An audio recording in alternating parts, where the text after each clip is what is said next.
Hello friends. This is the Ani Fanfics. How are you all? So we are back with second episode on what if Naruto was the half demon half angel and king of chaos. But before we begin, be sure to subscribe to our channel and like this video. Now let's begin. 2 days later, Naruto was sitting in front of his lovers and the two newcomers, Leon and Akame.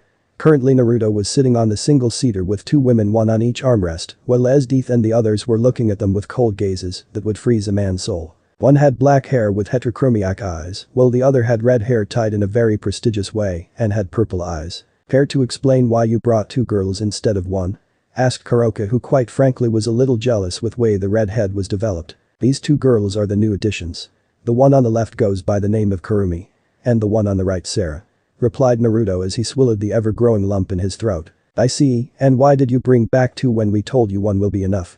Asked Rise as her eyes went from their beautiful purple to red with the sclera going black. When she did that, Naruto immediately knew this was not going to go in his favor should he say anything out of line. Yes, he was immortal and such, but he still got shit scared when Rise did that. In fact, he got scared whenever his lovers did their own version of being scary. Well, when I went to the world of Date A Live, I opened a portal to bring Kurumi with me, turned out I accidentally opened a portal to some wasteland.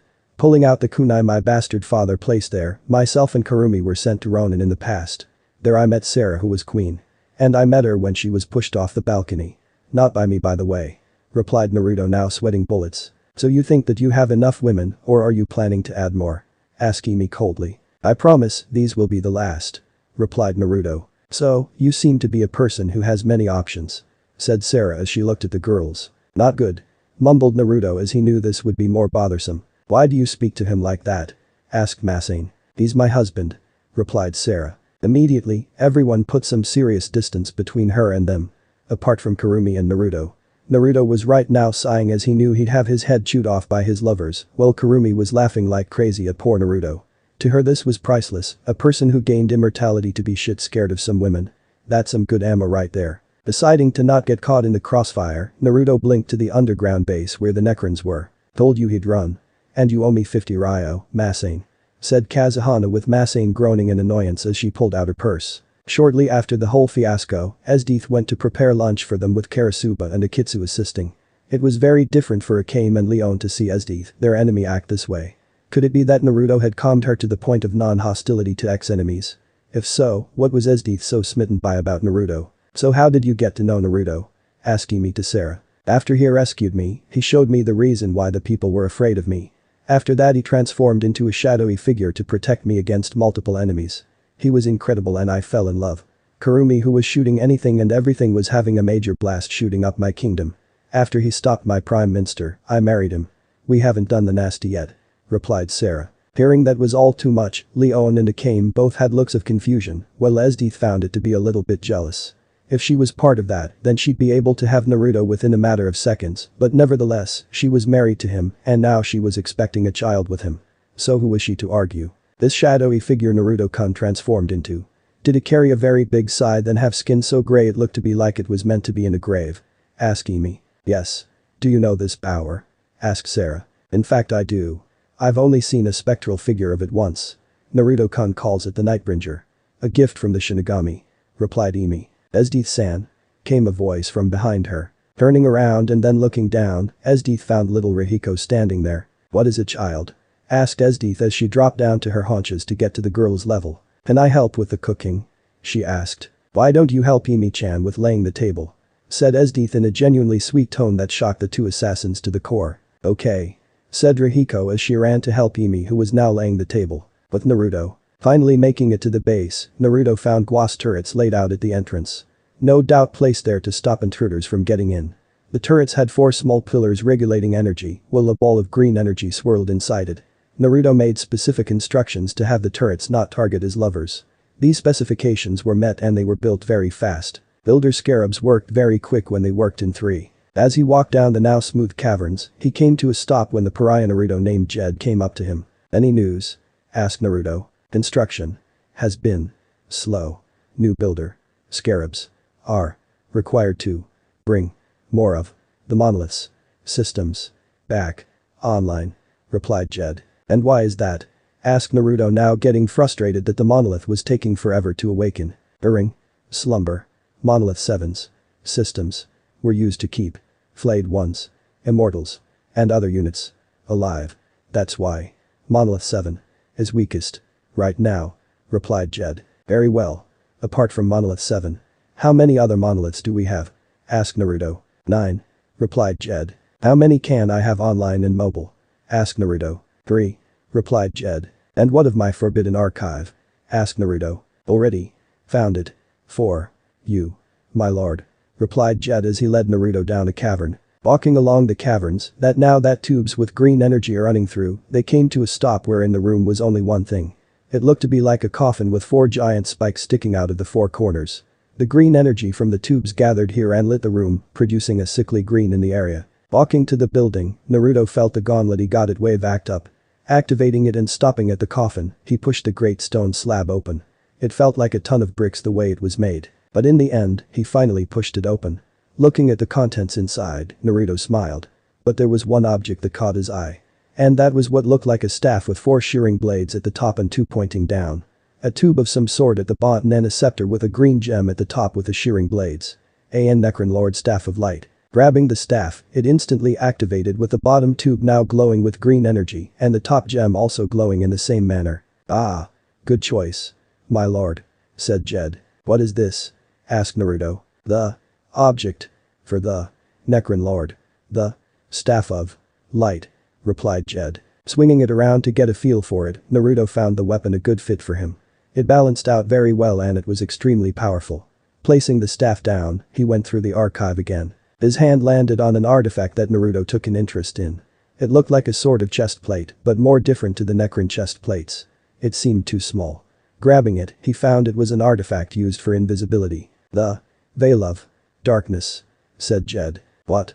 Asked Naruto as he placed the artifact on, and it instantly attached itself to him, fitting itself to his body parameters. That artifact will make you invisible, my lord. Perfect for infiltration, replied Jed. These will be very useful. For now I take my leave. I sense someone thinking of me, said Naruto. As you wish, my lord, said Jed as he watched his master vanish via blink. With Kushina was baffled beyond words. Her husband was experimenting on their daughter. But why? She had to find out more from the Child of Darkness. And so she went to the same spot where she met him. Training Ground 17. Child of Darkness, she called. What is it? Asked Naruto as he blinked behind her and activated his mask. My husband. Why was he doing all those things? Asked Kushina, who now started crying. Your husband thought that by experimenting on your daughter, he'd gain more power from the demonic chakra sealed in her. But those tests have been failing, said Naruto. Why have they been failing? Asked Kushina. Kyuubi's power is no joke. Tampering with only a small amount of it will have serious repercussions. Such as serious injury or even death, replied Naruto. I don't even know who the man I married. Why is it that he told me his way of peace was different from the one he follows now? Asked Kushina. That I cannot answer. I take my leave, said Naruto as he turned around. Wait, said Kushina, making Naruto stop and look at her. Is there any way for me to pay you back? Asked Kushina. I'll find my way to pay me. Soon you'll know, said Naruto cryptically, and with that, he vanished via blink. Kushina stood there. What did he mean by that? Wait, their first encounter, he mentioned that she'd soon yearn for him. Could that be it? Shaking her head of those thoughts, she went back home. Despite holding a serious growing hatred in her heart, she had to act the part of being the perfect wife. And with that, she walked home. With Naruto blinking back into his home, he was pushed onto the floor by Kurumi. The house was deserted and the smell of fresh food was in the air, with the smell of a very nice perfume. But Naruto smelled past that and smelled something stronger. It was the smell of sex with lust. 2 powerful pheromones that Naruto knew all too well. Kurumi was wearing something very revealing and Naruto's face was smack dead between her breasts. Where's everyone? Asked Naruto. Gone out. So why don't I tell you the dark secrets of my heart? She said seductively. What do you mean by that? Asked Naruto. You know too well, said Kurumi as she took Naruto's hand and placed it on her left breast. At this point Naruto's nose soon began to bleed. This was all too much for him. Kurumi sure knew how to play on a man's emotions. It was incredible. Just as Kurumi was going in for the kiss, the door smashed open to reveal all the women in Naruto's life, excluding Akame and Leon, sending Kai to Naruto. Mind telling me what you are doing, Naruto? Asked Rise as she brought out her Kagyun, which were 4 red tails. We, stammered Naruto. And you thought it would be okay to start getting another woman knocked up? asked Sarah as she brought out a dagger which Esdeath gave her not too long ago. Shit. Was all Naruto could say. All the women slammed Naruto against the wall and then proceeded to cut, slice and butcher him. Despite being able to harden his skin, Naruto couldn't activate it when his mind was clouded. And now was one of those times. Shouting on the top of his lungs, the girls continued to mutilate Naruto to kingdom come. Yes, Naruto was immortal and all, but he sure felt injuries like any other person. So he just stood there as they continued to decimate him. After that, they ate the lunch Esdeath prepared for them. Akame and Leon were stunned by this. Esdeath was such a beast when it came to hurting Naruto, but yet she was so kind to them. So they decided they might as well get to know her. Naruto smiled to them as he ate his food. For once in his life, he loved his life. And he would never change any of it. It soon became late afternoon, and Naruto was currently sitting on the couch in his living room. The others went to bed and he was still up. Sighing for the 17th time, the mirror he left in the living room glowed an eerie white. Knowing exactly what was going on, Naruto made his way to the mirror and stepped through. Humming on the other end, Naruto came face to face with Henrietta, who pulled him into a very strong hug. "I missed you," she said as she squeezed him. "I've only been gone for a few days," said Naruto. "Yeah, but without you in that time can do a lot to a woman. Especially me," said Henrietta. Sitting down on the couch, Naruto went on to tell her about the various women he had brought into his home. Henrietta was not fazed by this knowledge, she came to terms about sharing him, and she didn't care about all that shit. As long as she got to be with Naruto, even if it was just a few hours, she was happy. She enjoyed the time she spent with the Nephilim. Even letting him use his power on her to give her the ability to fly with the birds for a couple of hours.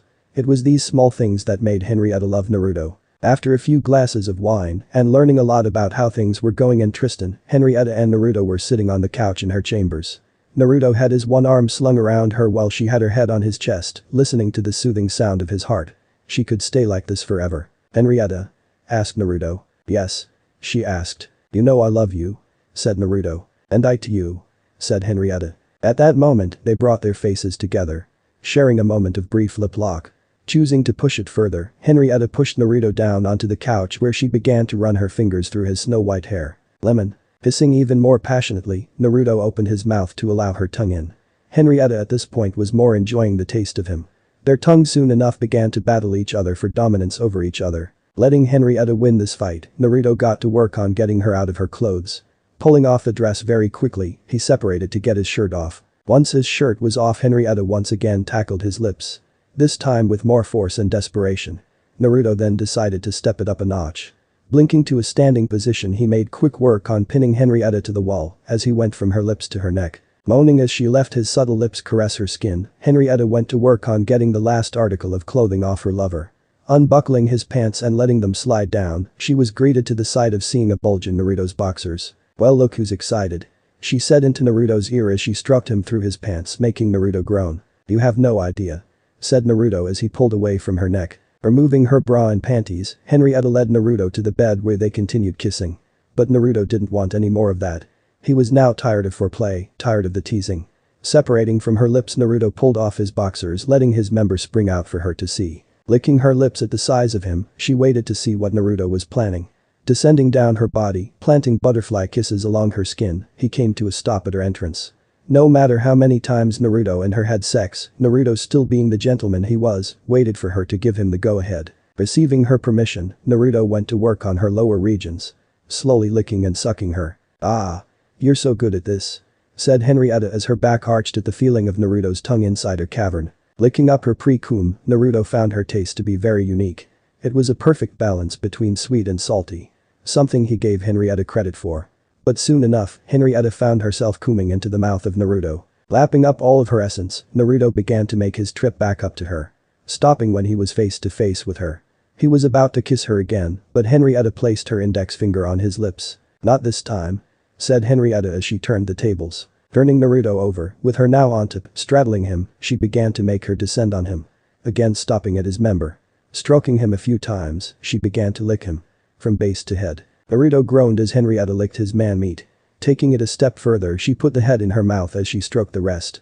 At this point, Naruto had lost all control of his body and was now showing signs of partial transformation between his angel form and his Hanyu form. His eyes transitioned between glowing blue to glowing scarlet. His nails, now claws, dug into the mattress as Henrietta took 4 more inches into her mouth. "Wow, Henrietta. You sure know how to please a man," said Naruto as his eyes stayed in their glowing blue nature. Glad you think so, said Henrietta seductively as she began to bob her head faster, driving Naruto into a frenzy. Soon she found her prize when Naruto grunted and came into her mouth. Thick ropes of the hot jizz laced her mouth. Hungrily swallowing every bit of it, she licked him clean and stroked him a few times to see if he had any more. Why don't I show you why my wife and lovers love me so much? Said Naruto with a cocky smirk on his face. With pleasure, said Henrietta as she let Naruto take the lead again. Pinning her below him again, Naruto placed himself at her entrance. Slowly he rubbed himself against her. Henrietta moaned out in sheer bliss at how he kept making her feel good from just doing that. Inserting himself into her he slowly thrusted.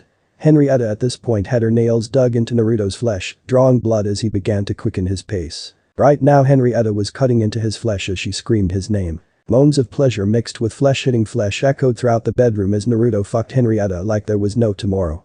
Turning her over to where she was now on top again, Henrietta began to furiously ride him. Various juices coated the bed sheets as she rode her lover. Right there. Right there. Make me scream. Make me your slut. Give me more. Screamed Henrietta as she sped up her pace. It would always go like this, Henrietta would say dirty things to Naruto, further bringing him to the edge. He liked this side of her. It always made Naruto hot under the collar as she spoke like this. Linking into the missionary position, Naruto pounded her like never before. He had never gone at this pace before with Esdeath. He was too afraid that he'd break her before showing her what would happen. He knew her limits and would always satisfy her as much as possible. Yes. Right there. Give it to me. Screamed Henrietta as Naruto relentlessly pounded her. Here it comes, said Naruto in his demon voice now reaching his limit. Then come inside me.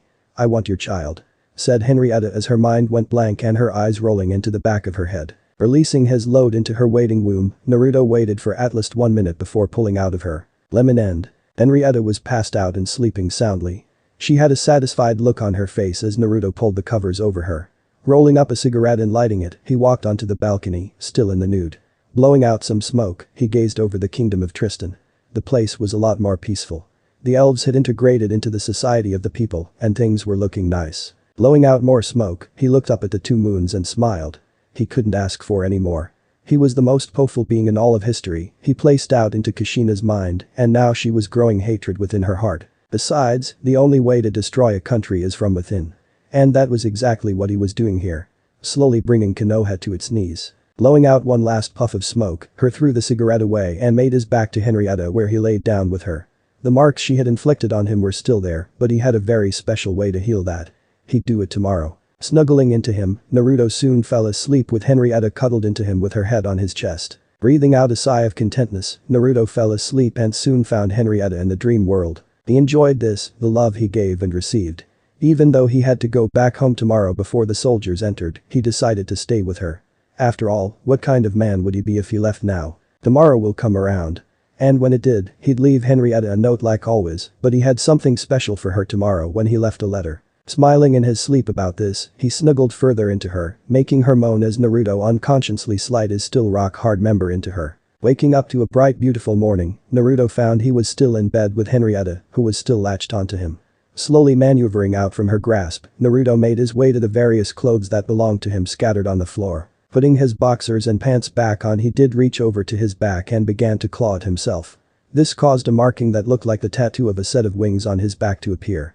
Instantly, they started to glow, and the scratches vanished as if they weren't even there.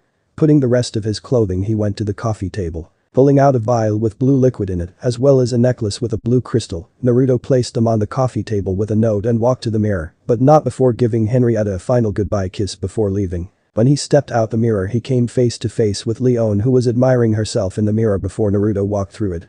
Falling over like she had seen a ghost, she almost used her Tigu when she saw who it was. Breathing a sigh of relief, she got back up and watched Naruto walk out the house and go somewhere.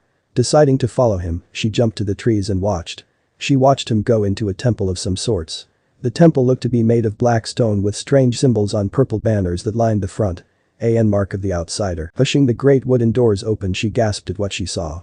Silk sheets of purple streaked the roof, coming together at an altar at the very end. There at the altar stood Naruto. With a man who was hovering in midair with a strange black energy. "Do you wish for more abilities?" asked the outsider. "Yes. I wish to further my powers which you gave me," replied Naruto. You should know that only by finding runes bearing my mark can offer new powers and abilities. But seeing to the fact that there was only one in this world, I'll do something for you," said the outsider. What? Asked Naruto. Take this, said the outsider as a human heart appeared in his hand. This object will guide you to many of the hidden runes I felt in your world. Seek them out. As well, should you wish to learn about someone, just point the heart and squeeze it, said the outsider. Thank you, said Naruto as he took the heart which vanished in a black haze and the words life in kanji were imprinted on his left forearm. I can't wait to see what you do, said the outsider as he vanished. You can come out now, said Naruto without looking around, shocking Leon who hid up on the rafters. Jumping down to where Naruto was, she looked at him. His back turned to her. How did you know I was here? I hid my aura and yet you still found me, said Leon. Hatred, replied Naruto. Excuse me? Asked Leon. Your hatred gave you away. Call me a demon or whatever you want, but I am able to feed off a person's hatred, making my Nightbringer powers accessible, replied Naruto. Nightbringer? Asked Leon. Naruto just sighed and slowly turned around. That was when Leon stepped back in horror. Naruto's eyes were pure black. Endless pits of darkness, like a mini abyss. At that instant, swirling black souls seeped out the ground, groaning as they moved to take on the form of the Nightbringer behind Naruto. At this point, Leon was utterly scarred shitless. Never had one person ever held so much power in their being. It was a miracle that Naruto wasn't killed. Just as the power came, it vanished. Naruto's eyes turned back to their red nature as he steadied himself on the altar. Unfortunately, there is one problem with that power, said Naruto as he stood up straight. And that is? Asked Leon. The power of the Nightbringer feeds off the hatred in a person's heart. It can even feed off mine when situations seem grim. However, there's only so much hatred in a given space, and once it is used up, I can't transform, replied Naruto. But what is hatred? Asked Leon. Exactly as the name implies. Hatred, the feeling of malice for someone else based on who or what they are. It is similar to chakra, but only I can access it, said Naruto. As he continued to explain, Emilia burst through the doors of the temple, holding a black scroll in her hands. Panting on trying to regain her breath, she walked up to him and handed the scroll. Unraveling it, Naruto saw it was a double-shot mission. It read as follows. Mission: assassination plus demon hunting. Target: King of Snow. Reasons for killing: opening a hell gate and setting demons onto the village. Client: Princess Koyuki. Rendezvous point after mission: outside palace. Amount for success: the princess. Other information: civilians must be spared. This was definitely pushing it. They were giving their hire to Snow, to him. What were they thinking? He only knew of one princess, Koyuki. He knew her when he found her on a production break from the movie she was starring in. It would be very interesting to see how she was doing. They became childhood friends very quickly. She was at least 4 years older than the Nephilim. He didn't care. Thanking Emilia by means of a kiss on the lips, he blinked home to get ready. Leon was seriously baffled. This person had so many women who loved him. Even having an adoptive daughter. What? Asked Emi. What do you see in him? Asked Leon. A person who is willing to throw away his humanity to stop corruption. And this world is full of it, said Emi. Okay, was all Leon said as she walked out the temple to meet up with Akame. With Naruto. After packing up his clothes and sealing them in the seal on his chest, he walked out his room before bumping into Kurumi. Falling over with her below him, his hand accidentally landed on her left breast. After realizing his mistake, he shot up so fast while apologizing for what he did. Only to have Kurumi place a finger on his lips and kiss him on said lips, resulting in her spirit power to be sealed into Naruto. And there she was, stark naked for him to bear. His face turned blood red as he looked her up and down. She was perfectly developed, sure her breasts weren't as big as Esdeath's or Kazuhana. But she was very beautiful. Pulling him close to her, she pulled his ear to her mouth. You'll get more of this when you get back, she said seductively. Pinning her to the wall, he gazed into her eyes as his pupils turned to slits. That was the only thing he had to give Kurumi. It was the fact that she could send him into a primal instinctive sex fiend with just uttering a few words. It was very incredible. Naruto had no idea how she did it. Giving her another kiss which was filled to the brim with passion, he gazed at her a second time. I can't wait, he said as he blinked outside. Kurumi really loved doing that to him. He would always turn into putty in her hands just by the way she spoke to him. But after hearing from Esdeath on how much of a freak he was in bed, she knew she didn't have that much skill there. Naruto would surely dominate her in every aspect. But she was never the type of woman who would back down from a challenge. With Leon making her way around the village, she realized she couldn't find Akame. Getting extremely worried for her friend's safety, she desperately began asking around. By the time she got Akame's location, she arrived at the hot spring. Sighing at the amount of time she wasted looking for her friend, she should have went to the hot spring first. Stripping down and getting in, she came to the side of Akame and Esdeath in the same hot spring chatting as if they were close friends. Glad to see you're okay. Said Akame as she smiled to her friend. Why are you talking to her? Asked Leon as she pointed to Esdeath. I hold no more ill feelings to you. I have what I wanted. A loving life, a world which I can see needs help. And on top of that, a loving husband. Replied Esdeath. Deciding to weigh her out, Leon climbed in. How old are you? Asked Leon. 22. Replied Esdeath. An age for Esdeath comes up as early 20s. And how old is Naruto? Asked Leon. 17. Replied Esdeath. The whole hot spring was filled with silence. After 2 minutes, the two women gasped in shock. What? They both exclaimed. Yeah. I asked to have someone younger and I got what I wanted. But when it came to doing the nasty, he dominated me. Said Esdeath proudly. But what about the child? Asked Akame. I'm definitely pregnant. But due to the child being half Nephilim, the child will be alright. According to Kami, angelic power aka celestial strength can withstand anything. Replied Esdeath as she stroked her stomach. But why aren't you fighting us like when we were back home? Asked Leon. When Naruto-kun took me to his world, I promised him that I will never hurt another person unless they hurt me. That is why I don't see you as a threat anymore. And I hope we can become friends, maybe even lovers through Naruto-kun. Said Esdeath. That last line made Akame and Leon blush up a storm. As from the brief moment they had stayed here, they found Naruto to be quite cute. Sure whatever if he was taken. Sure whatever if he had so many lovers. They found him very sexy. And here was Esdeath, stating that she'll let them have a piece of Naruto. With Naruto. Walking over to the docks, he found a very extravagant boat. Producers and directors stormed around. Equipment was getting loaded and the lead character was standing there. Princess Koyuki. Naruto could still remember, she looked so beautiful like that. Her silk black hair, her choice of clothes and the way she conducted herself was what Naruto found unique about her. Sure she had a very stern look on her face, but that was just an act. A mask. The real Koyuki was a very friendly woman who had her heart set on someone. Someone who became her friend at a very young age. Someone who was now an assassin. Naruto. Walking up to her, he nodded his head to her, even though he was blushing up a storm as to how much she had grown. Ah, child of darkness. Glad to see you. Said Koyuki as she tried to suppress the ever-growing blush on her face. Likewise. Replied Naruto. At that moment, a Konoha inched into the docks as well. Turning around to see who it was, Naruto found himself staring at the Red Death. Kushina Uzumaki Namikaze. Princess Koyuki. I am here by orders to protect you. Said Kushina. Not necessary. The child of darkness is here to ensure my safety as we head to Snow Country to free my people, as well shoot another scene for my movie. Replied Koyuki. Easy, your highness. She can come along. After all, 2 heads are better than 1. Said Naruto. Agreeing to let her come along they climbed onto the boat and set sail to Snow. While on board, Koyuki was in her quarters, Naruto was standing on the highest mast on his hands as he meditated. Well, Kushina eyed the assassin. Sure he got her to be on the ship, but that could be a reason to blame her for assassinating the princess. Naruto, feeling he has had enough meditating done, he blinked down to the deck and came face to face with Kushina. Why are you here?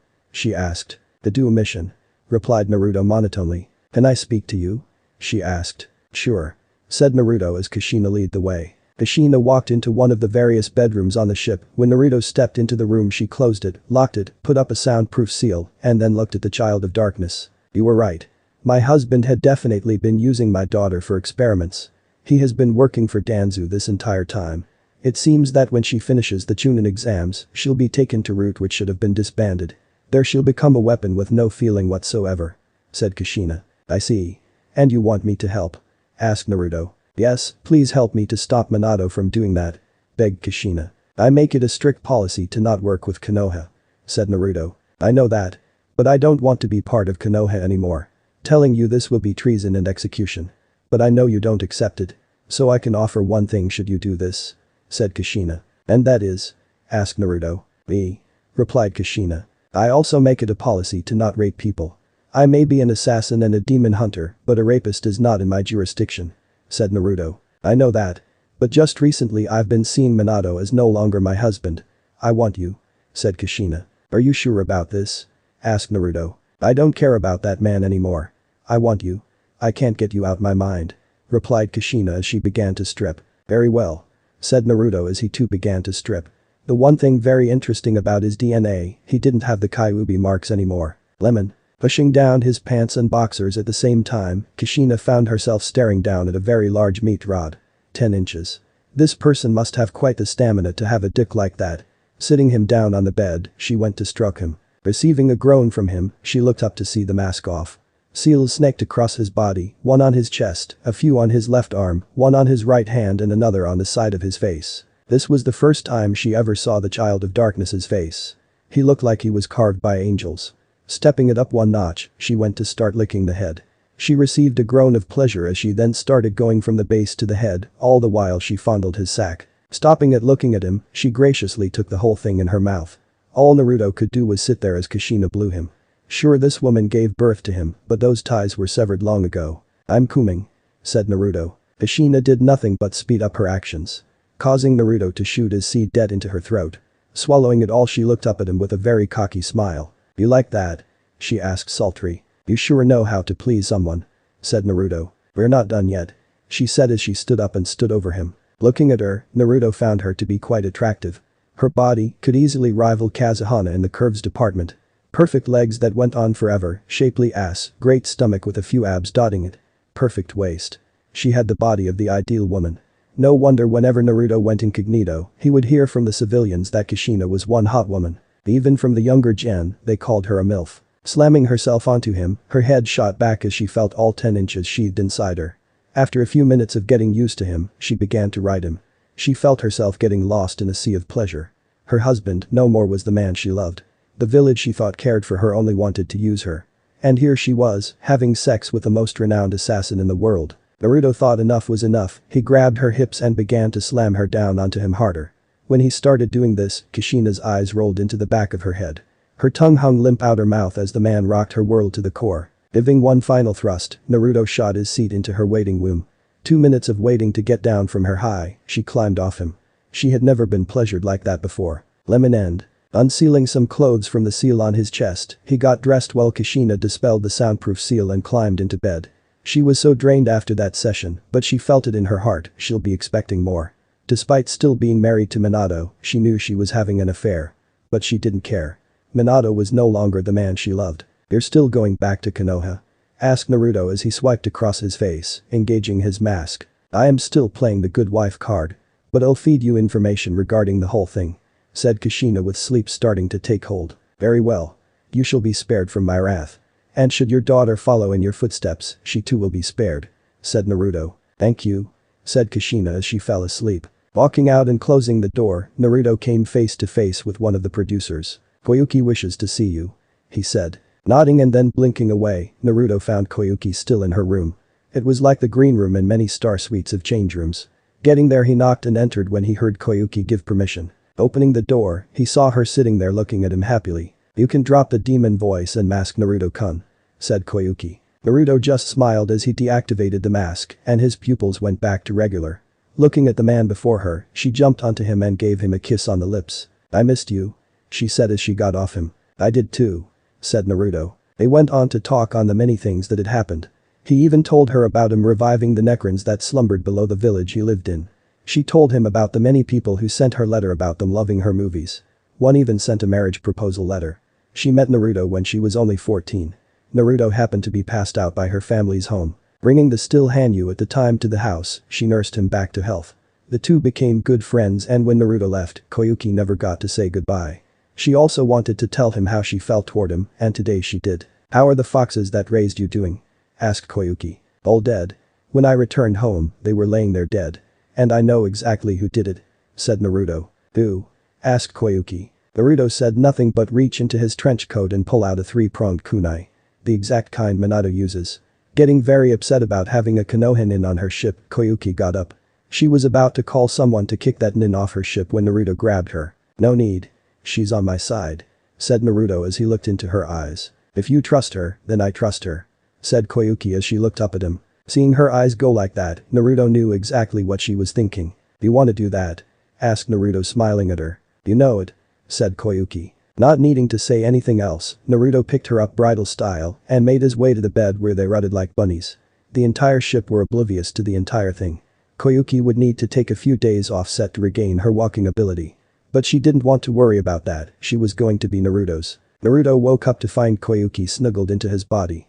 Normally in this situation, a ninja would use a substitution to replace himself with a pillow or something soft. Naruto could easily blink out of this situation, but he chose against it.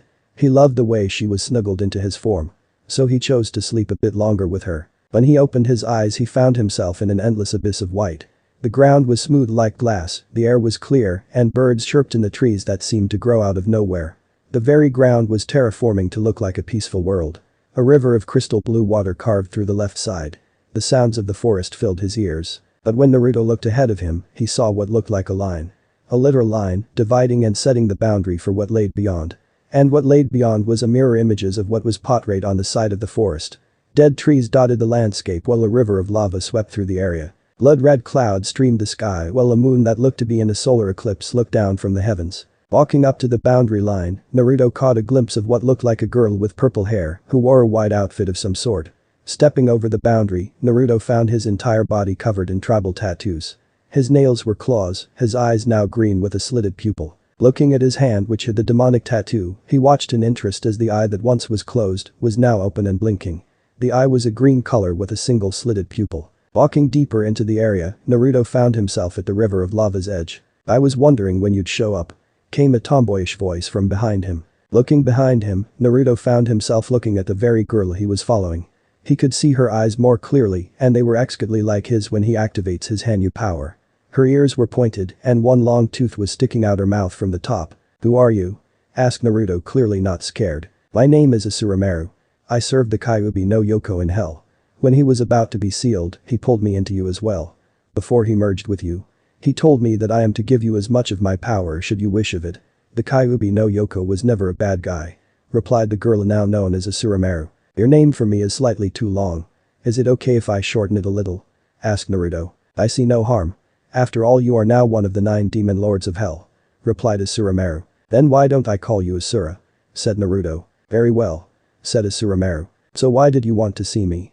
asked Naruto. Asurumaru went on to explain as to why Kyuubi attacked and how everything began.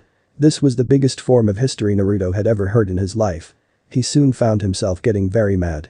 But eventually, thanks to Asurumaru, he calmed down. "You mean to tell me that before Kushina married Minato, Kushina was in love with Kyuubi?" asked Naruto. "Yes. You see, when they loved each other, Kyuubi summoned me to this world. A being with a body and soul. My job was to assist Lady Kushina in any way possible," replied Asurumaru. "After that, why did it turn out this way?" asked Naruto. Lady Kushina and Minato at the time were only friends. But Kyuubi from inside his love saw lustful intentions to her. Telling her to steer clear from him altogether, Lady Kushina did just that. Over time, Kyuubi made Kushina the queen of hell. She thanked him for it and she gave her body to him," said Asurumaru. "So I was a Hanyu from the beginning?" asked Naruto. "No. You were born human." Minato, feeling that Kushina belonged to him and only him, put a seal on her to make her like a fangirl to him. The seal worked and she quickly forgot about my master and him. Kyuubi became furious at what happened.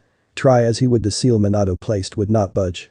He ordered me to kill Minato in order to break Lady Kushina out of the prison he placed on her. But when I tried, I was killed," said Asurumaru. "Then, Minato has caused more problems in the past," said Naruto, now becoming angry at what he heard. "Yes, now, Kyuubi gave me one last message to give to you," said Asurumaru as she held out her hand. Naruto took the extended hand and saw the Kyuubi in all his glory. He was lying down in a forest-like area, no boot created by Kushina for more comfort for the demon lord. "Hello, Naruto. Yes, I know who you are. When my lover was pregnant with you, I imprinted on you more than your sister. Many people called me a monster. They are not wrong. However, I chose to love a mortal woman. Your mother. Should you choose revenge, then I gladly follow. Regardless on what you think, I have sealed Asurumaru, my most trusted advisor and assassin. Call on her to give you power and you will have it. But be warned, should you ask for too much, you'll turn into a demon. I pray that you'll bring peace to the world. And good luck, my godson," said Kyuubi as the image faded away. "He called me his godson," said Naruto. "Yes." Lord Kyuubi broke through the seal, but only for a few minutes, and spoke to Lady Kushina. She agreed to what he said and he was given the title of godfather to you, said Asurumaru. "Then how will I access your power?" asked Naruto. "Call on me and I will give." But what Lord Kyuubi said about drawing too much power and you turning demon will not happen. Seeing that you are now half demon, said Asurumaru. "Then I take my leave," said Naruto as he vanished from his mind. Waking up, he saw Koyuki sitting by her dresser, brushing her hair while humming to herself. Slowly getting up without making a single sound, Naruto blinked to her and covered her eyes. "Desu?" asked Naruto. Is he handsome?" asked Koyuki. "Correct," replied Naruto. Does he know what to do when it comes to women? Asked Koyuki. Right again. Said Naruto. Is his name Naruto Kurakami? She asked. Right again. Not get your reward. Said Naruto as he removed his hands. Koyuki spun around and planted a passionate kiss on his lips. Licking his bottom lips, Koyuki was given entrance to his mouth as his mouth opened and his tongue entered her mouth as well. As they continued to kiss, a knock on the door was heard. Groaning at this, Naruto separated from the kiss, grabbed his clothes and blinked back to his quaters. Sitting there was Kushina. Her hair pooled around her as she wiped her eyes. After yawning, she looked at Naruto. Smiling at him, she jumped up and hugged him to crushing point. I missed you. She said. You do know that once upon a time I used to be human. Said Naruto. I know. And now you are a demon. Replied Kushina. More than a demon. Nephilim. Corrected Naruto. And you used to be my son. Said Kushina, shocking Naruto beyond words. How did you know? Asked Naruto as he switched to his regular voice. When we made love. I could feel a small amount of my son's chakra in you. I know you're no longer my son. But that doesn't mean we can't be lovers. Said Kushina. Of course. After all, I must say. You are very attractive. What made you want to come to my side? Asked Naruto. Minato has been pushing ahead the progress to try and kill you. He is training Hitomi to use Kyuubi chakra but without the soul, she and more liable to be killed. Replied Kushina. And you want me to plant doubt in her head like I did with you? Said Naruto. Even though it was the unorthodox way to open my eyes. Yes. Replied Kushina. Very well. I'll help you. Said Naruto. For the entire day, Naruto watched from the highest mast of the ship while Kushina patrolled decks. During the shooting of the ship scene, Naruto and Kushina would watch that while being on the lookout. At night, Naruto would pound Kushina like there was no tomorrow. Kushina for her part felt like a woman once more. A young man who used to be her son was showing her everything. Her husband never gave it to her like this. And Uzumaki's body is able to withstand so much strain before giving out. And right now, Naruto was pushing her to the edge. Clawing at his back, making incisions in his skin as she screamed his name for all to hear, she came onto his meat stick while he shot his load into her. Once she was tired out and sleeping, he went to Koyuki who picked up where Kushina left off. By the time they arrived in Snow Country, Naruto was so pumped he couldn't wait to kill the demons and executed the corrupt leader. Kushina and Koyuki could do nothing but watch from the ship windows as they could no longer walk. Finally. Said Naruto as he pulled out Raven and pulled the hammer back. Naruto had waited so long to kill more demons. They always put up more of a challenge than anything else. A few demons came into the clearing and charged at the Nephilim. He just shot each in the head and bolted into the snowy mountains. Adrenaline shooted through his veins as he powered forth, carving a path of destruction in his wake. Snow would soon be free from the tyranny of its ruler. Sprinting like crazy, Naruto shot through the white ground like it was nothing. A few demons dotted the land, but they were quickly disposed of when Naruto used Raven on them. Pulling the hammer back for the 19th time, he stopped at the palace. It looked like a typical style Japanese mansion the way it looked. 7 demons jumped in the way, but Naruto mowed them down as he shot each in the head. Holstering Raven, he walked in. He felt it, the hatred the area had. His Nightbringer form screaming to come out and play, to come out and demand blood, to kill in the name of death, to destroy all things without remorse. But as much as the power pushed, Naruto didn't allow it one bit. He really wanted to try out using the Staff of Light, but he was a dumbass and left it at the Forbidden Archive. Nevertheless, he wouldn't need it now. He had Blink at the ready, Dark Vision as well, and various other powers given to him by the Big Three, as he called them. Sprinting into the castle, Naruto activated Dark Vision with a void speaking into his mind. He looked around and found several demons patrolling the floor above him and the basement. Bringing out his flick knives, Naruto blinked to a ledge where he watched as a demon, who was clearly wanting to die, walked downstairs. Throwing the knife in his left hand, the demon died with the blade lodged in his throat. Linking to the ledge and once again throwing a flick knife into the patrolling demon, Naruto continued his advance to the top. With all demons dead and gone. Naruto stopped at 2 huge doors and slammed his foot into it, blowing them off its hinges. Sitting on the couch to the left was a very creepy looking woman. From the look of her, she was whore for the ruler. Looking to the desk at the far end, Naruto found a very fat man in a business suit, sitting in a chair with a smug grin on his face. For an assassin, you sure don't act like it. Said the man. And you don't act like a ruler for this land when you are clearly a demon. Said Naruto as he pulled out Raven and pulled the hammer back. Touché boy. But you are right about me being a demon. My name is Mundus. I served the demon lord Kyuubi, and now that he's gone, I can exact my rule over these humans. Said the fat guy. Nice try. You see, my godfather never wanted that to happen. So in my godfather's name. As well as my mother's, I banish you back to hell. Said Naruto as he pointed Raven at Mundus. Godfather? Ah, now I see. you have his power. Even his eyes. Do you think that a Kyuubi-wana will be able to kill me? He asked. Let's find out. Said Naruto. Play spoken shadow over me. Gripping tighter on the pistol, Naruto charged forward with the intent to kill, channeling vast amounts of demonic energy into the pistol. When he felt that should be enough, he aimed, firing several demonic bullets at Mundus.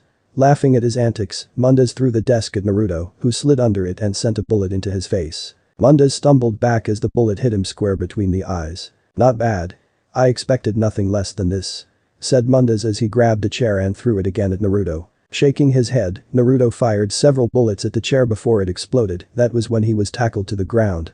Mundus proceeded to choke the life out of the Nephilim. Seeing no option, Naruto reached into the void and blinked away. He stood a few feet away from Mundus with the gun pointed at his head. Don't even try it, fatso. Said Naruto as he death-glared the demon. Swatting him away like a fly, Mundus got up and proceeded to gather power at a major rate. Not good. Asurumaru. Said Naruto. On it. Came her voice as the eye on the tattoo opened. Tribal tattoos swept across Naruto's body as two small demon horns shot out from his head. Ah, the power of Asurumaru. Been a while. Said Mundus as he got up. I'm gonna take your head. Said Naruto as a spectral blade appeared in his left hand. Fan out. Asurakasan. Said Naruto and 9 flaming swords appeared behind him. Pointing at Mundus, the swords responded and sped to him. Several swords were thrown away but 2 embedded into him. Blood flew everywhere as he screamed in pain and dropped to the floor. Do you think you're done? Said Mundus as he got up, pulling the blades out from his body. Heh, you don't look so good, my friend. Mocked Naruto as he let go of the sword, which vanished, but not the tattoos. Pulling Raven to face the enemy again, Naruto began to channel full amounts of demonic power into the pistol. The pistol began to hum as it grew in a demonic red light. Blinding everything inside the mansion, they heard the sound of laughter. When the light died out, Naruto stood there with what looked like a very demonic-looking minigun. Never used this ability before. But seeing that you just won't die. I'll just have to shower you in demonic bullets. Said Naruto as he hit the switch. Glowing, near-invisible bullets of demonic energy leapt from one of the many barrels and lodged themselves into Mundus. Mundus at this point was screaming in pain as he was having all he had become a hollowed-out piece of nothing. Through all that, Naruto laughed like a madman. He was part sadist thanks to the Nightbringer power inside him. The whore, which was chilling on the couch, launched herself at Naruto, desperate to try and stop it from happening. Naruto just turned the minigun's attention onto her, hazing her down with just a few bullets, and then went back to killing Mundus. After a few minutes of spraying and showering his enemy in bullets, Naruto stopped and looked at the charred piece of meat that was Mundus. Do you think you have won? Said Mundus as he tried to get up. Oh, I have. Said Naruto as he brought out his wings and transformed into his kami form. He had to seriously thank his mother for giving him this power. Shooting through the roof, Naruto looked down below and began to speak words that were not of this world. As he spoke, the energy around him grew in intensity. Blinding the entire forces gathered. Kushina and Kyoki watched on as their love gathered power at a phenomenal rate. The silent cry of a helpless child. The forever chains of hell that hold down a person of sin.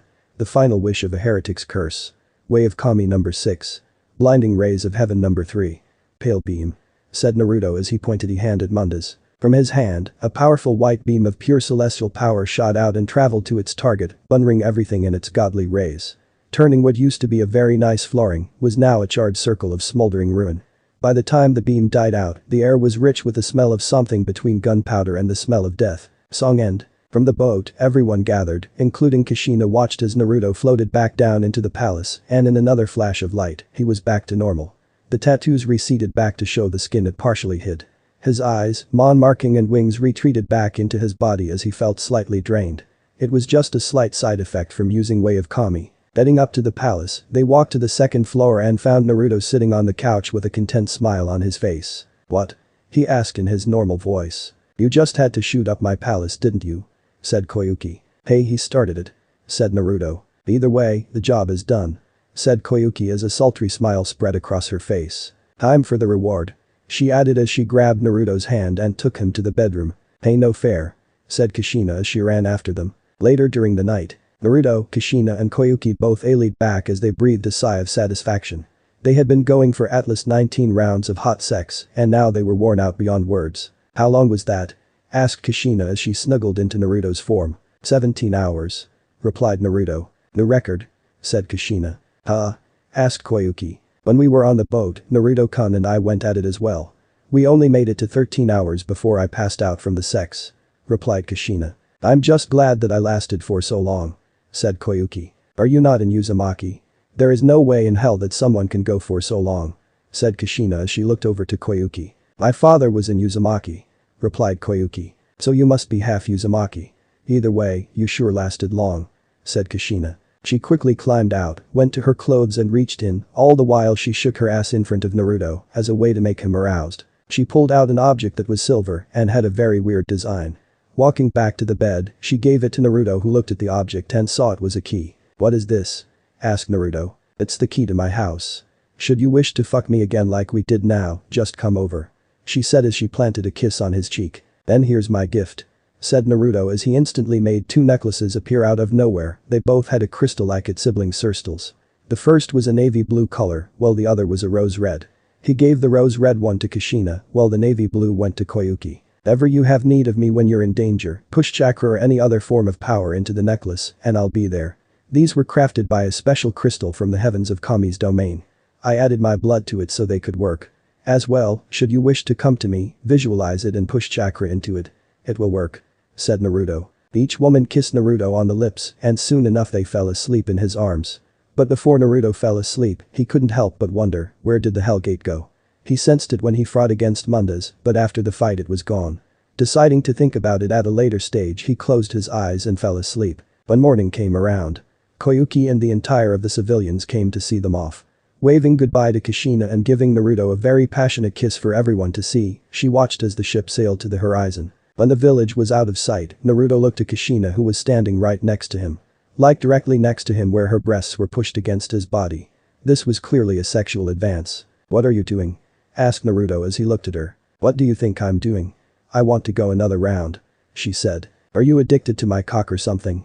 Asked Naruto sarcastically. You know it. It feels so good, said Kushina. Very well. Come along, said Naruto as he walked to his quarters with Kushina happily trotting beside him. For the entire trip back home, Kushina and Naruto explored each other's bodies again. Feeling each other as they pounded into each other. The moment felt so good while it lasted. And soon Kushina passed out after round 13. Smiling at her, Naruto pulled the blanket over her and him and began to sleep. But Minato was getting very worried. And soon, Naruto will end Minato's tyrannical rule over the world. It was time to initiate the second stage. As the ship came into view of the harbors, Kushina and Naruto were still in bed, snuggled into each other's arms. Kushina had a content, satisfied look on her face, while Naruto was smiling very happily. No surprise there. Looking at her hand that made its way to her collarbone where Naruto bit her, forming a mate mark there. The mate mark was that of the Uzumaki swirl with an eye in the middle. It was all colored a scarlet red color. She breathed in the lovely aroma of her lover. You do know that I have memories of my previous life back, said Kushina. Is that so? Asked Naruto. Yes, my love life with Kyuubi, Minato trying advances on me and even Asurumaru. Speaking of her. Where is she? Asked Kushina. I'm surprised, Lady Kushina.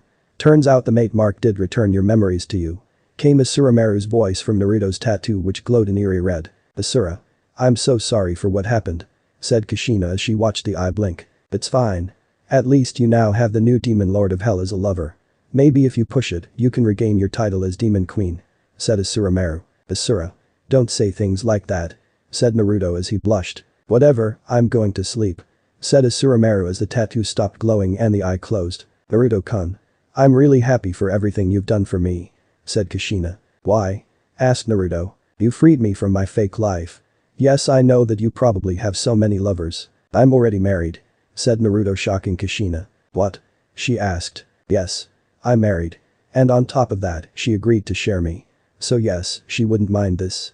As well, we're expecting a child, said Naruto. As long as she's happy, said Kushina. Heading off the boat, but not before giving a final goodbye kiss, Naruto blinked home while Kushina tree-hopped home. She felt happy that he liberated her from Minato's grip. Naruto asked if she would live with him, but she turned the offer down and offered to be Naruto's spy. He agreed to this, but stated that should things go south, she must call him regardless. This resulted in the two making love to each other. When he and her climaxed that night, he bit down hard on her collarbone, but when he injected his power into her, he made sure to get rid of the seal.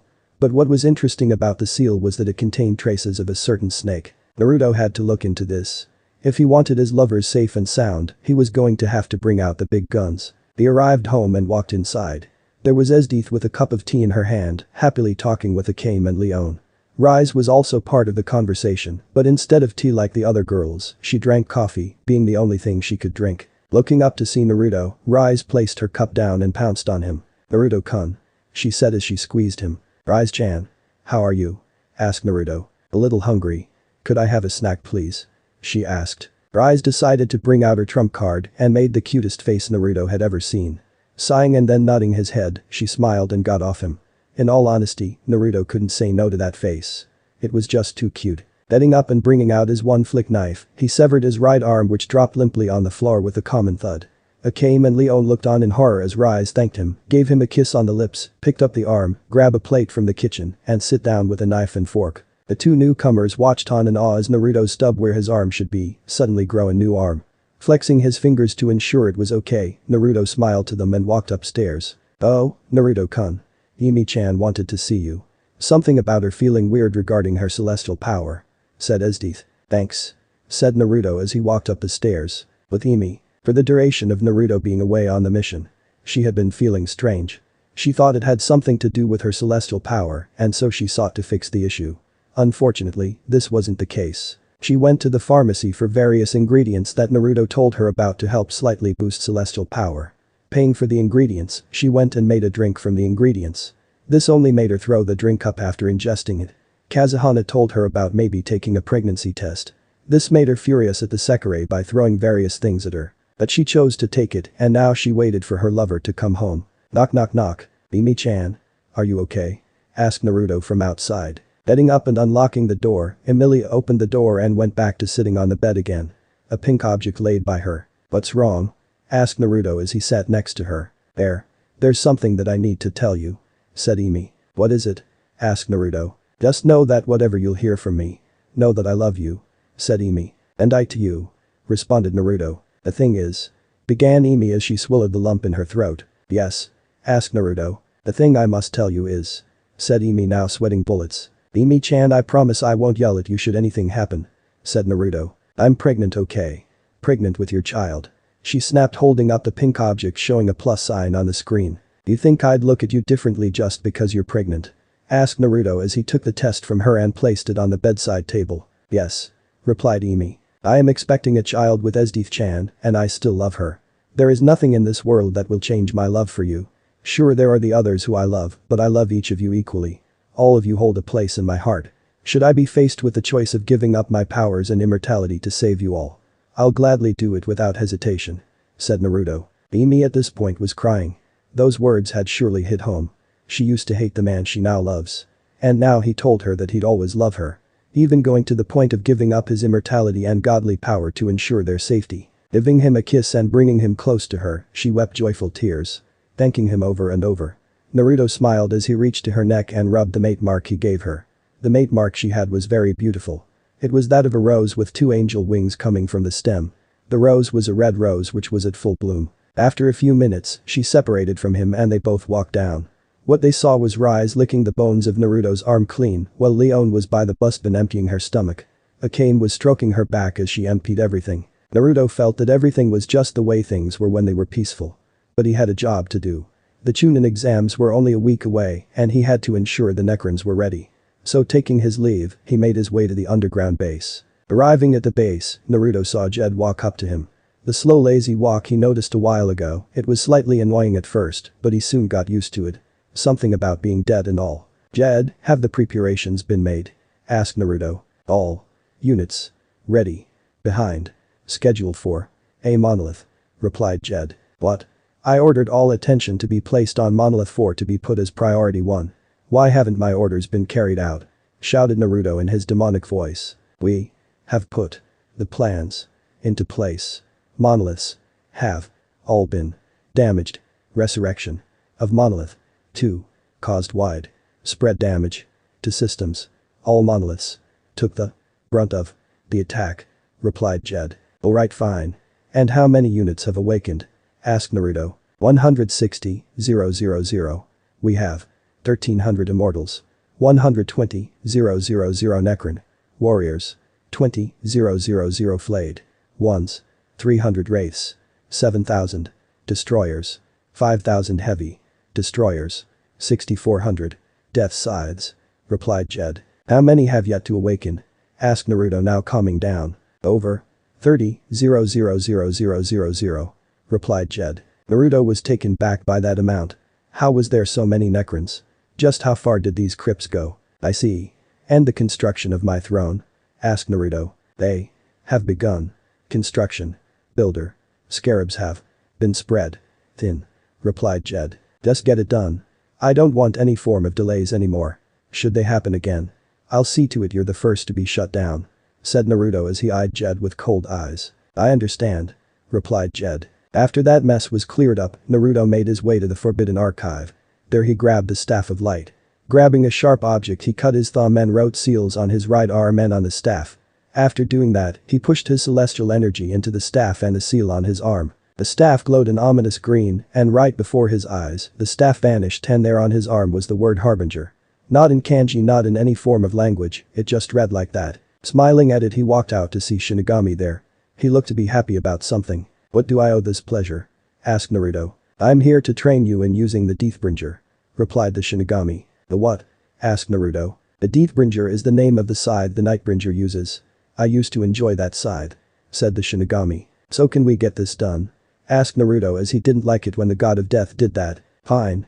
Let's get started, said the Shinigami as he began the lesson with Naruto. Everything in Naruto's life revolved around vengeance. The truth of the story is, he never awoke his Hanyu side thanks to the foxes. No, it was more than that. It happened a few years ago. Naruto stood in front of the alpha fox. His name was Kamizuki. His white fur shone brightly and looked to be well maintained. His blue eyes were hypnotizing. Behind him swished three tails, a symbol of his status. At the time, Naruto never knew he was a Hanyu, apart from the fact that he could communicate to the foxes. He wore a wolf's pelt made for protection. It was imbued with the power of the demon foxes. And think of the wolf pelt Hercene gives you in Skyrim to get the idea. So here he was, sitting on the soft grass of their den, looking up at the alpha who adopted him as his second son. The fox was perched on a rock. Naruto, it is time for you to hunt for yourself. Go out, we give you 3 days. Bring home a grand prize, said Kamizuki. I'll make you proud, father, said Naruto as he got up and grabbed his bow he used as well as 3 arrows. The bow and arrows were simple, made from the same oak wood from the tree that grew in the den. Making his way through the dense forest he grew up in, he found a few choice shots, but like his adoptive father taught him, one should wait to find the perfect target. And that was just what he was after. Spotting a very nice prize in the distance, Naruto readied an arrow. The target was a very fine-looking deer. A perfect hunting trophy to bring back. Pulling the string back as far it would allow, he loosed the arrow. Watching it fly through the air with great precision, and then, thud, ow, son of a bitch, came a cry of pain. Getting up from the sound of pain, he ran to find a girl there. Her hair was a burnt silver, and her eyes were a very beautiful hazel. She wore civilian-type clothing consisting of boots, skin-tight pants and a white shirt. She looked to be a very beautiful girl. Who are you? Asked a girl as she watched him ready another arrow. Naruto just looked at her, she seemed to speak the same language as him, but she looked different. Putting the arrow away, he went to help her. Turned out she was finding herbs for her village. Naruto told her he lived in these parts with his family of foxes. Thanking him for pulling out the arrow and healing the wound with some salve he had, she went home. Seeing that he missed with a shot at the deer and scarred it off, he went back to hunting. One day prior after that meeting, Naruto was returning home from a very successful hunt. 2 boars that were very good in terms of meat were being dragged by him. Getting to the den, he saw his entire family dead with their skin torn from their bones. But his gaze landed on one in particular. It was the alpha, his father figure. Father, said Naruto as he dropped to the floor in front of the corpse. Tears streaming down his face collecting on the ground by the body. He was alone again. Everything he loved was gone. Everything he cared for was stripped from him again. At that moment, sadness turned to rage. Pain turned to vengeance. Hatred welled deep from in his body. Growling as he looked up, his nails turning into claws. And at moment, his hair turned snow white, his crystal blue eyes turned fiery red.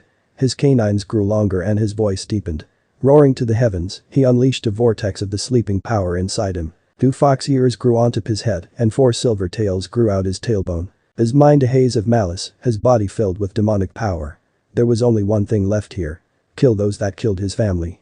Finding the scent easily, he made his way to where they were. The people who killed his family were laughing happily as they divided the pelts between each other.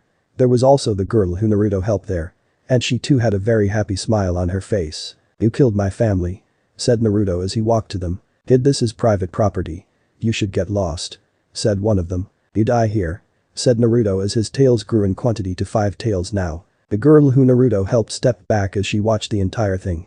1 minute the boy was there, the next her friends were dead. And now it was her turn to die. Dislodging his jaw from the neck of the now dead human, he looked at her. You. Growled Naruto as he made his way to them. Please, they made me do it. She said as she backed away only to find herself in a corner. Lies. I can hear your heartbeat, you murdered my family. Said Naruto as he scraped his claws along the wall leaving marks on the wall. Please, let me live. Let me out. She didn't finish as Naruto sliced her throat. Blood gushed everywhere as she dropped to the floor. She was already dead before she hit the floor. A couple days after that incident, Naruto retired to his family's den where he buried and paid his respects to his family. Never mind the fact that he was being watched. His new form on display for the person to see. Excuse me?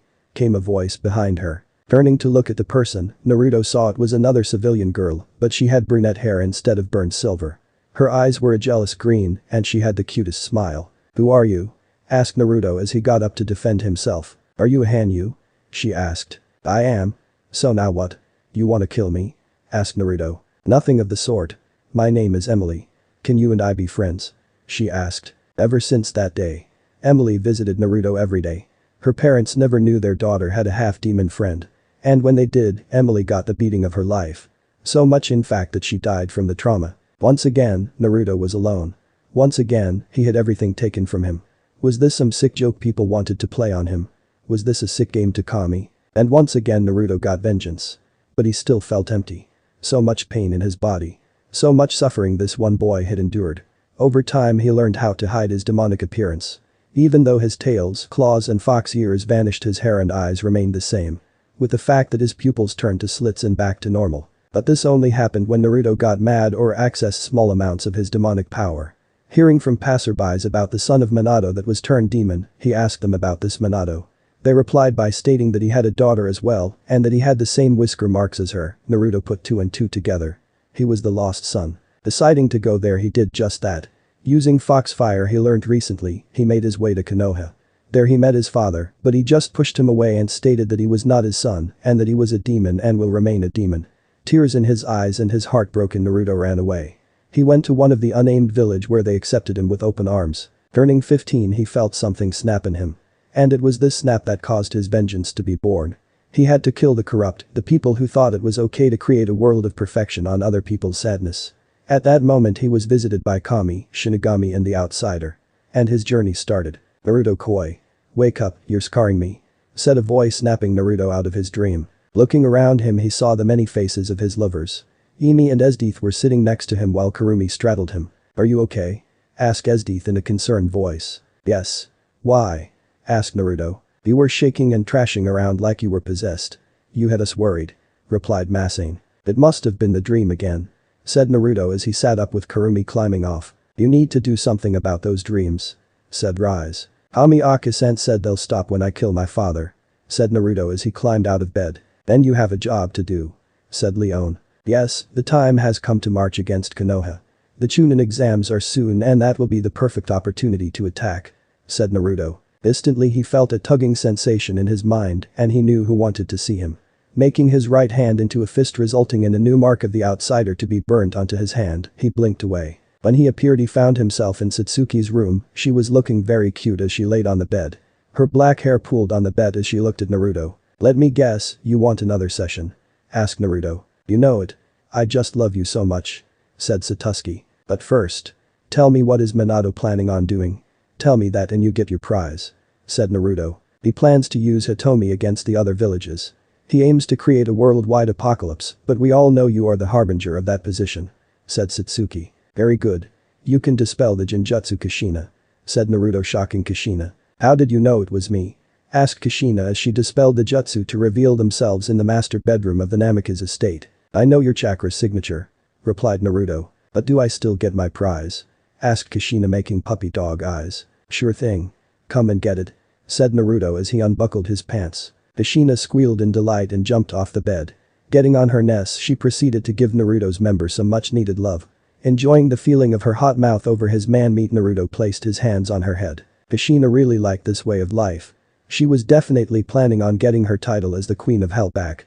And what better way than to offer yourself to the Demon Lord? How did you know I am Satsuki's lover? Asked Naruto as he pulled Kushina's mouth from his member. I asked her. She told me of how good you are and now I want some of that action. We agreed to share you. Replied Kushina. Good point. Replied Naruto as he let her go back to sucking him off. This was perfect.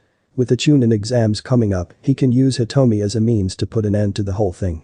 Corrupt her through other means and even place under her protection should she join him. Kushina, once she was done and got her prize, she led Naruto to the bed where she and her husband slept together.